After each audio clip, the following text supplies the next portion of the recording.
being a team player versus being competent. And being a team player is not the wrong answer, but it's not the right answer either. And again, something you have to observe in your life.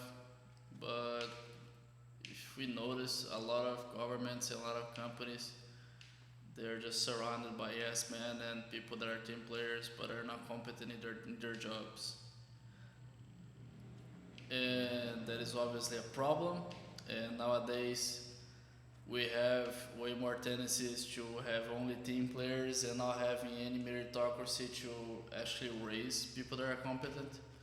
And why am I talking about this? Because in episode 32, Grumman essentially told Roy Mustang, he went to Central Command and he was kicked off because he wasn't a team player. He wasn't agreeing with having undead armies, and he wasn't agreeing with going along with Central Command. Again, he wasn't being a team player.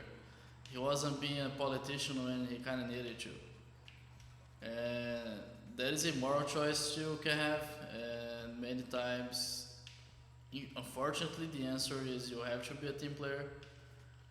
But you can definitely offset that through being really competent in your job and doing what you're told. But again, you need to do what you're told, so you need to be a team player in a way. You can't just be really competent and not give, the company or the government you're working with what they want. So there is a real balance there between being a team player and being competent. And Grumman, at least in that talk, was indicating the government was unreasonable with him because he wasn't a team player in that aspect. But again, if you actually notice and you think about it, the government was being like that because they were thirsty for power. They were thinking, man, we're just gonna be unkillable, we're just gonna be really powerful. So anybody that doesn't go along with us is just gonna be excommunicated.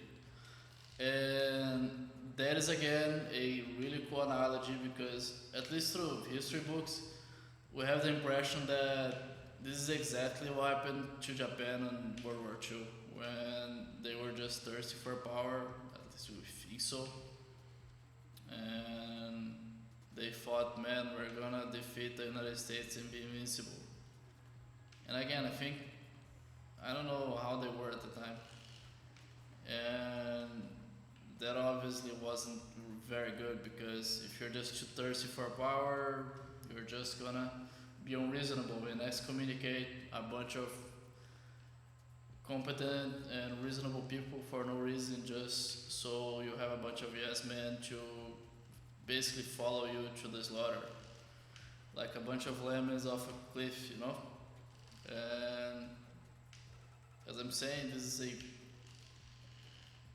is a very complicated topic that really deserves some thought about it, some discussion even in your head, and some discussion in your head inside a YouTube video. And that's complicated. So guys, if you like the video, hit the like button. If you like the channel, hit subscribe, and thank you guys very much.